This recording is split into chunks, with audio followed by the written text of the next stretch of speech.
Coming up on Mountain News this morning, people in one city in our region celebrate the season of spring.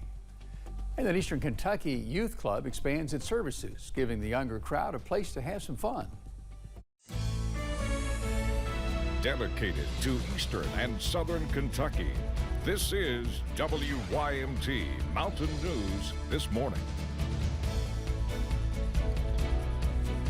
And good Monday morning. Not as easy to say as Friday morning, though. 6:32 is our time. My name is Jim Freeman. We're glad you're tuned in. And Brandon Robinson is here to talk about a few raindrops in our forecast. And 60s right now, Brandon? Yeah, 60s all day, Jim. I'm telling you, it's going to be a big contrast from just yesterday. We were in the 80s, but today, not so much. All right, let's get into that this morning, and you'll see a lot of rain on this radar and some heavier pockets of it there. We're going to take you back down near the Kentucky, Tennessee, and Virginia borders there. Harlan, you're getting some pretty good rain this morning. Back over toward the Tri-Cities of Cumberland, Benham, and Lynch. Over on the Lee-Wise County line in southwest Virginia. Back over toward Pennington Gap and maybe up toward Appalachia and Big Stone Gap. Down into parts of Whitley County, south of Williamsburg, coming across through parts of Scott and Campbell counties, and Tennessee down that way. Going into parts of Knox County, up toward Manchester this morning, west of Somerset, north of Monticello, and beyond. So again, those temperatures taking a pretty good hit today. 57 and more. 57 and Moorhead. There's our cool spot, and then you got mid to upper 50s and low 60s across parts of the region until you get down to the south. 62 Harlan, 65 Middlesboro, 64 in Jonesville right now across the state and region. 53 in Cincinnati, 59 in Paducah and Owensboro, 66 rather in the Tri-Cities, and 63 in Nashville. Your forecaster today: 65 if we're lucky. We may have had a midnight high and not rebound that much today, but again, it is going to be a dreary and overcast sky today, and then chances for rain continue early tonight before they start to taper off. Jim? Brandon, thank you. Orange County native Noah Thompson made people across the Commonwealth proud Sunday night, winning the 20th season of American Idol. The Garden Theater in Louisa was packed with nearly 150 people for the three-hour finale. Midway through the evening, Thompson advanced to the final two, and the crowd went wild. Confidence that he would win hit an all-time high. Oh, 100%. I know he's going to win, no doubt. He's just got so much talent. It's raw talent, too, and nothing can beat him. Noah Thompson continues a legacy of excellence along the country music highway. Next up, he'll work on an album as part of his new record deal. Turning to other news this morning, the Eastern Kentucky Fire Department is mourning the loss of a man who worked hard to serve his community.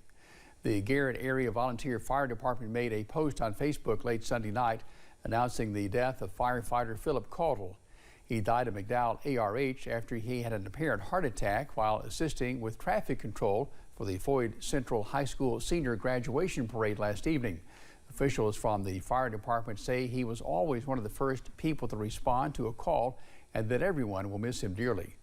No funeral arrangements have been announced. Kentucky State Police is investigating the death of a Central Kentucky sheriff. State Police confirmed the death of Jessamine County Sheriff Kevin Corman. He was found dead inside of his home on Sunday. Police tell our sister station WKYT that no foul play is suspected. Troopers believe the sheriff died from natural causes. A hiker who nearly died after a fall in Raven Run is thanking rescuers who saved him. Joshua Alexander was honored during an award ceremony at the Lexington Fire Training Center. He talked with Samantha Valentino about his road to recovery. In July 2021, a hiker fell more than 100 feet and nearly died. That hiker was Joshua Alexander. Today, he has made an almost full recovery. It was bad. I pretty much shattered my feet, broke my legs, broke my butt, broke my pelvis, broke ribs, lacerated organs, and that's just what I know. If I pull up the UK chart, it keeps going. Alexander spent 4.5 months at UK hospital, followed by almost 2 months of rehab. It was just horrific. They told me I probably wouldn't walk for a year to a year and a half. But with God and determination, at 6 months, I wasn't walking perfect, but I was walking. The Lexington Fire Department honored Alexander during their annual award ceremony. I'm here to celebrate with them and hopefully bring some recognition to them and just let them know how thankful and appreciative I am of truly everything they did. He wants people to remember the work first responders do for their communities every day. These men and women do a lot for us on a daily basis that we don't even see. You know, sometimes we just get aggravated because we hear the sirens coming up behind us. Oh no, I can't go. But no, they're literally saving someone's life, such as mine. In Lexington, Samantha Valentino, WKYT. Painesville Spring Festival was held this past weekend. Officials say they had a bit of something for everyone at the festival, from coffee and Cajun food to handmade crafts and artisans. Executive Director of Painesville Tourism, Jeremiah Parsons, said there was a great turnout during the weekend. We've had a lot of people in downtown, people from all over. We've got vendors that have come from outside of the region to come in. We've got a couple out-of-state vendors here today, and the locals have really enjoyed being able to be here at Spring Fling. Parsons said the event was a great way for businesses to gain more exposure and boost the local economy in the process. Speaking of the heat, we have a perfect way for you to cool down. Dollywood Splash Country is officially open for the season.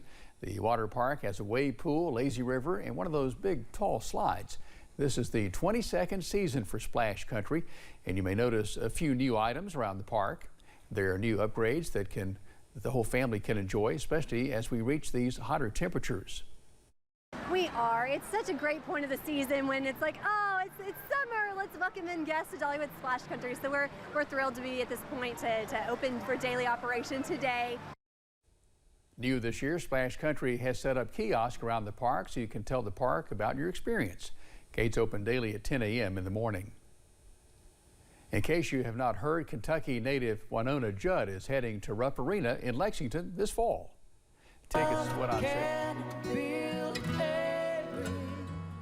Tickets went on sale during the weekend for the Judge Final Tour. The Lexington date was recently added.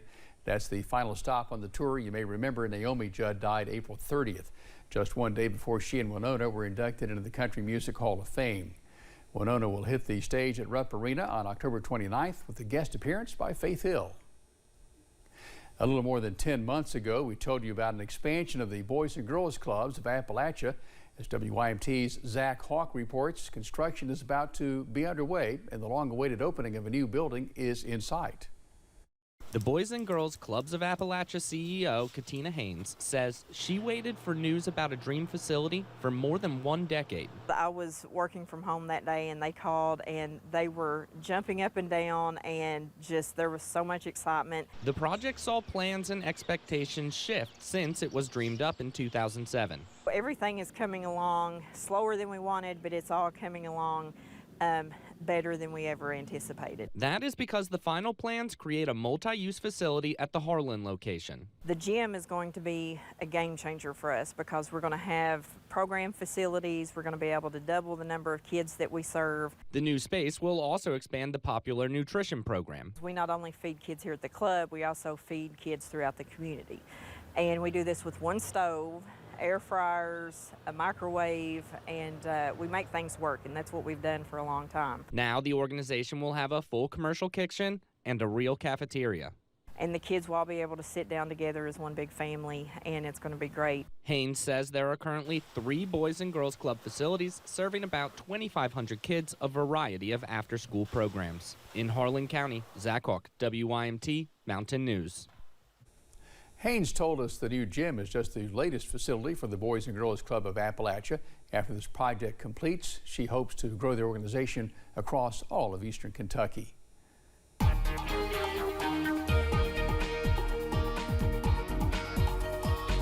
6:40 on this Monday morning. We're tracking the rain, at least the last several hours of it. Started off fairly dry, and now it's getting fairly soggy out there this morning. So just continue to be careful. Watch out for some... Excuse me. Sorry about that. I tried to catch it, but it just didn't want to be caught this morning. So again, we're going to continue to see those rain chances push in as we head through the daytime hours, and they're going to be with us for quite some time today. Mountain Parkway up near the Wolf-Powell County line at Slade. Overcast skies and cloudy conditions there. We're going to continue to see some fog build in as well. Temperatures not too warm, not too hot. It's like the porridge there in can't remember the fairy tale name, Little Red Riding Hood maybe? Anyway, we're looking again at temperatures in the Goldilocks. There we go. Thank you, Director Dustin. 55 there in Moorhead is our cold spot. 65 in Middlesboro there is our warm spot. Everybody else kind of falling in between as we head into the forecast today. Breakfast forecast and beyond, temperatures are not going to move a whole lot. We might have had a midnight high actually dipping into the 50s later on this afternoon, and then we could get back to 65 today if we're lucky. Don't count on it though. Jim? Thanks, Brandon, and thank you for joining us. Our time is 6:41. Still to come on Mountain News this morning. A new study shows that more people seem to be moving on from the anxiety caused by COVID-19. We'll have more on that in just a few minutes.